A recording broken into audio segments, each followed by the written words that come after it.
ओम साई राम। आप देख रहे हैं साई वेब टीवी शिरडी। साई की कहानी साई भक्तों के संग इस कार्यक्रम में हम आप सभी साई भक्तों का स्वागत करते हैं। शिरडी से गुरुजी प्रवीण महामुनि इनकी जुबानी साई की कहानी।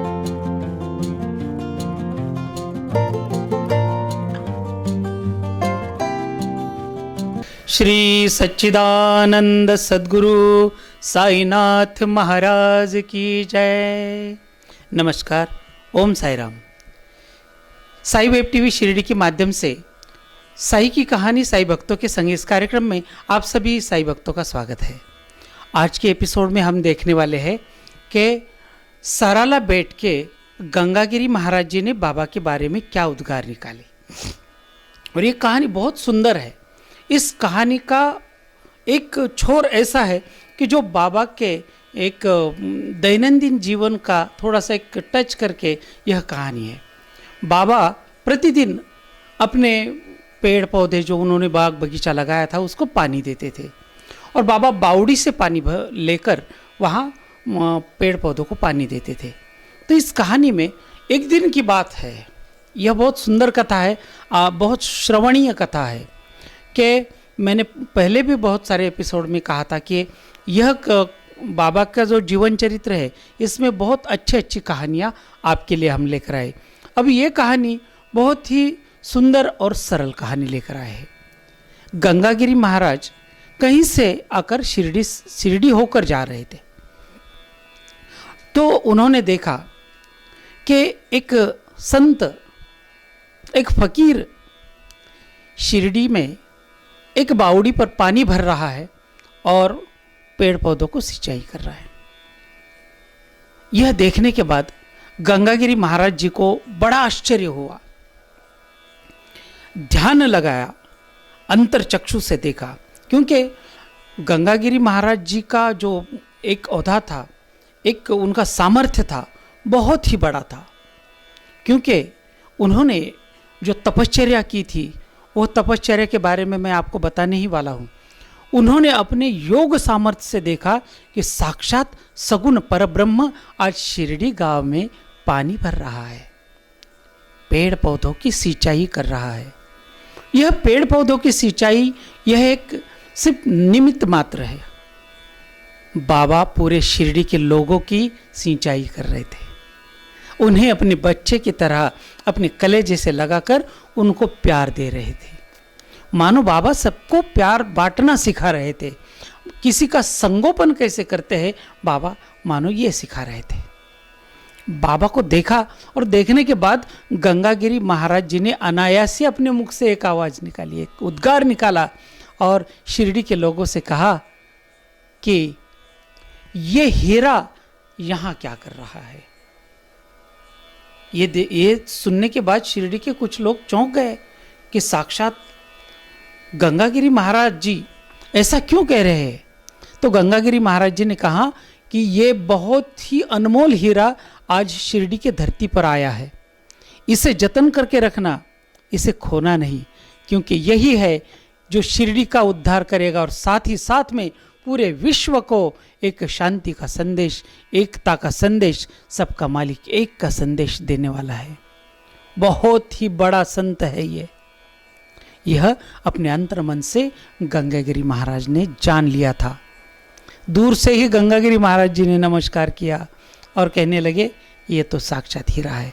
ऐसे गंगागिरी जिनका एक इतना सामर्थ्य था कि गंगागिरी महाराज इतने तपस्वी थे कि एक दिन की बात है, उन्हें कहीं जाना था और बीच में गोदावरी नदी का बहुत विशाल पात्र था। नदी में बाढ़ आ चुकी थी और पानी उफान मार रहा था और यही गंगागिरी महाराज तट पर आकर खड़े हो गए। जिनका अधिकार देखिए कितना था कि गंगागिरी महाराज जी माता गोदावरी के सामने खड़े थे और इतना विशाल पात्र देखकर उन्हें ये पात्र लांघना था, उस पार जाना था, लेकिन साधन नहीं था। उन्होंने गोदावरी मैया से कहा कि हे गोदावरी मैया, मैं तुम्हारा बालक इस पात्र को लांघ कर उस तीर पर जाना चाहता है, क्या मेरी माँ मेरी मदद करेगी। और देखिए चमत्कार, ये पात्र, गोदावरी का पात्र, गंगा का पात्र 2 भागों में विभाजित हो गया और बीच में से एक सुंदर सा रास्ता, पैल तीर, उस तरफ, उस तीर के तरफ जाने के लिए एक सुंदर सा रास्ता, पगडंडी तैयार हो गई। दोनों तरफ पानी था और गंगागिरी महाराज बीच में से पैदल चलकर गंगा को पार करके उस तट पर गए। फिर से आचमन किया, पानी ग्रहण किया और गंगा मैया को साष्टांग दंडवत किया, साष्टांग प्रणिपात किया। इतना बड़ा सामर्थ्य एक संत के अंदर था। गंगागिरी महाराज जो आज से 173 साल पहले अखंड हरिनाम सप्ताह की शुरुआत की थी। विश्व का सबसे बड़ा अखंड हरिनाम सप्ताह जिन्हें माना जाता है वो है गंगागिरी महाराज जी का अखंड हरिनाम सप्ताह। देखिए, और ऐसे ऐसे महाराज भी बाबा से जुड़े हुए थे। उनका, जिनका अधिकार गंगा माँ को दुभाजित करने का तक था, ऐसे ऐसे महान संत भी बाबा को देखकर चौंक जाते थे, क्योंकि साक्षात परब्रह्म ने भी फकीर का रूप धारण कर लिया था। फटे पुराने चिथड़े पहनता था और ऐसा फकीर कि जो गंगा के तट पर, गोदावरी के पास शिरडी गांव में एक टूटी फूटी मस्जिद में रहता था। यह देखने के बाद तो गंगागिरी महाराज जी की आंखों में आंसू आए कि इतना बड़ा औधा है, इतने बड़े संत है, फिर भी एक टूटे फूटे मस्जिद में रहते हैं, रूखा सूखा खाते हैं, फटा पुराना चिथड़ा पहनते हैं। जो देंगे उसे भी आशीर्वाद देते हैं और जो नहीं देंगे उसे भी आशीर्वाद देते हैं। किसी भी संत के आंखों में आंसू आना लाजमी है, क्योंकि जिनको उनका औधा मालूम था, उनका सामर्थ्य मालूम था। गंगागिरी महाराज जी के बारे में बहुत बड़ी, एक बहुत सुंदर कथा है।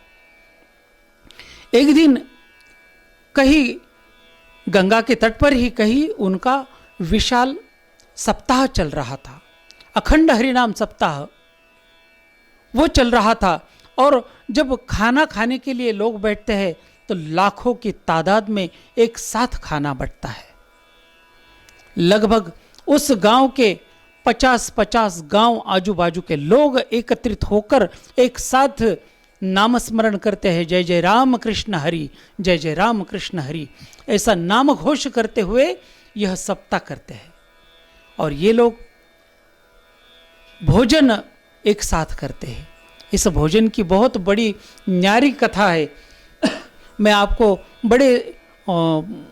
बड़े कम समय में आपको बताऊंगा, क्योंकि ये कथा बड़ी सुंदर है। एक दिन सप्ताह चल रहा था, खाना बन रहा था और खाने में घी थोड़ा सा कम पड़ गया। तो कुछ सेवक जाकर उन्होंने गंगागिरी महाराज जी को प्रणाम किया और कहा कि महाराज जी, खाना पर्याप्त तो बन रहा है, लेकिन उसके लिए थोड़ा सा घी कम पड़ गया।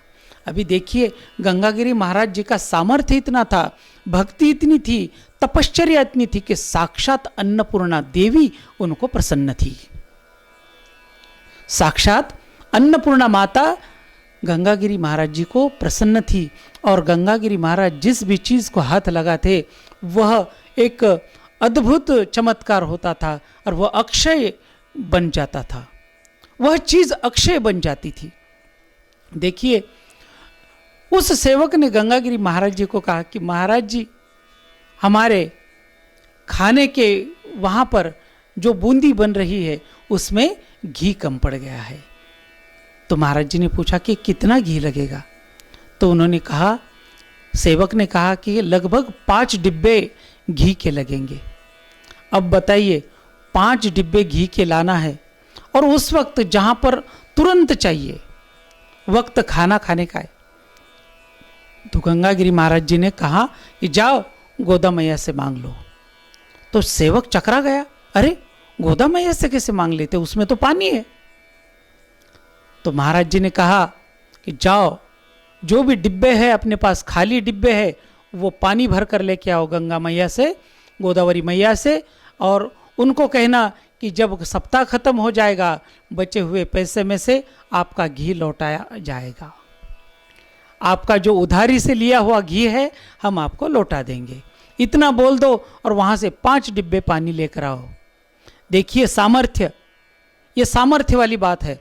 और सच में वह सेवक 5 डिब्बे लेकर गए और गोदावरी मैया का 5 डिब्बे पानी लेकर आए, साष्टांग नमस्कार किया और 5 डिब्बे पानी लेकर आए। और जैसे ही कढ़ाई में पानी डाला उसका घी बन गया। बोलिए सच्चिदानंद सद्गुरु साईनाथ महाराज की जय। इतना सामर्थ्य, इतनी योग्यता उस संत में थी। घी बन गया, पर्याप्त खाना तैयार हो गया। पर्याप्त खाना लोगों ने पेट भर के खाया। और सप्ताह खत्म होने के बाद हिसाब किताब लगाया, बराबर 5 डिब्बे घी खरीदने को जितनी रकम लगती है उतनी रकम बची। तो गंगागिरी महाराज जी ने तुरंत सेवकों को कहा कि जो गोदा मैया से हमने उधारी ली थी उसको वापस करने का वक्त आया है और उसे वापस करना चाहिए। तो तुरंत 5 डिब्बे घी लेकर आए और बड़े प्यार से गोदा मैया के उस जल पात्र में विसर्जित किए। बोलिए साईनाथ भगवान की जय। ऐसे संत, ऐसे महान संत इस धरती पर होकर गए हैं। आज भी अभी 2-4 दिन में गंगागिरी महाराज जी का अखंड हरिनाम सप्ताह 173वां शुरू होने वाला है। उस उपलक्ष्य में आज ये सुंदर सी कथा आपको बताई, क्योंकि जब उन्होंने बाबा को देखा, ऐसे महान संत ने जब बाबा को देखा कि यह फकीर रूप में साक्षात परब्रह्म बावड़ी पे पानी भर रहा है, घड़े से पानी भर रहा है और पेड़ों की पौधों की सिंचाई कर रहा है, यह देखने के बाद उन्होंने भी अपने हाथ जोड़े, आंखों में आंसू थे और कहने लगे, अरे ये हीरा यहाँ क्या कर रहा है? अरे शिरडी वालों, इसे बड़े प्यार से जतन कर लो, यह वापस कहीं नहीं जाना चाहिए, कहीं भागने ना देना, क्योंकि ये परब्रह्म है, इसका जतन करके रखो इसे। बड़े प्यार से उन्होंने कहा, लगभग उन्होंने आदेश ही किया कि इस हीरे को शिरडी छोड़कर कहीं जाने मत देना, क्योंकि यही आप सभी का उद्धार करता है।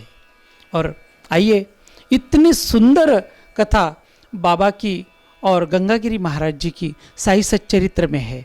और साई सच्चरित्र में बड़ी संक्षेप में है, लेकिन इसका बहुत ही विशाल एक अटैचमेंट कह सकते हैं बाबा के लिए, क्योंकि वारकरी संप्रदाय और बाबा बहुत ही जुड़े हुए एक दूसरे को।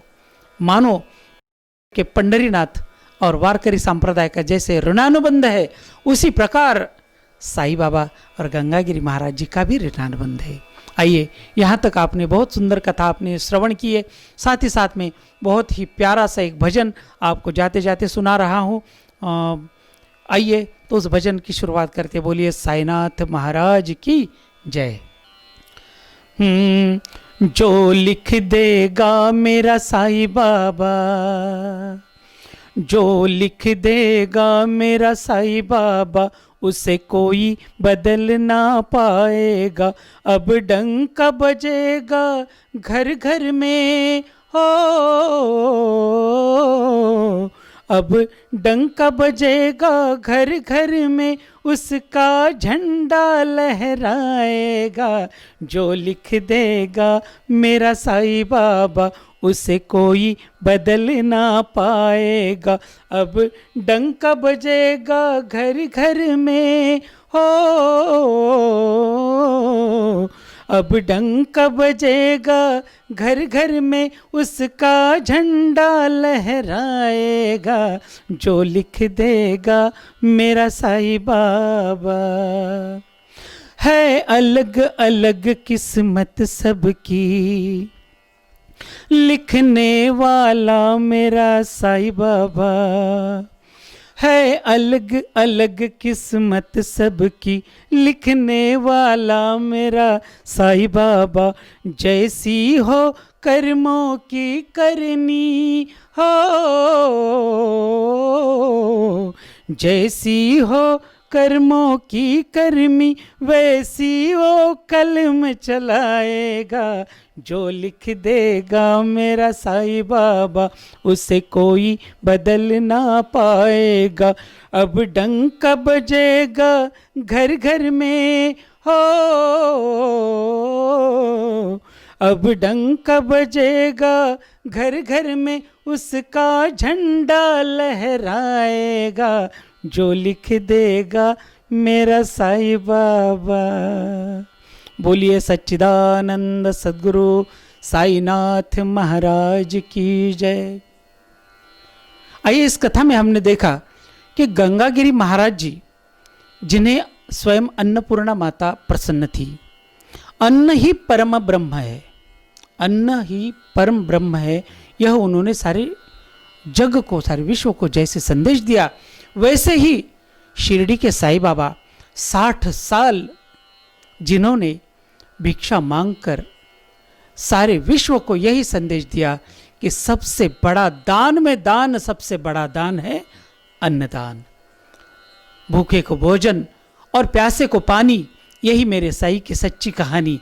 बाबा ने आखिरी दम तक सारे विश्व को यही समझाया कि अन्न ही पूर्ण ब्रह्म है, इसका कभी अपमान मत करना, इसे व्यर्थ ना करना, इसे कहीं फेंक मत देना। जो भूखा है उसके पेट में 2 निवाले अन्न के जाए, यही बाबा ने सोचा। तो आइए, इतनी सुंदर सी कहानी है, हर एपिसोड बड़ा रोचक है, इसमें कुछ ना कुछ नया सीखने को मिलता है, नया मार्गदर्शन मिलता है। तो आइए, आज का एपिसोड यहाँ पर समाप्त करते हैं। जाते जाते अपना ख्याल रखिए, घर में रहिए, अपने परिवार के साथ रहिए।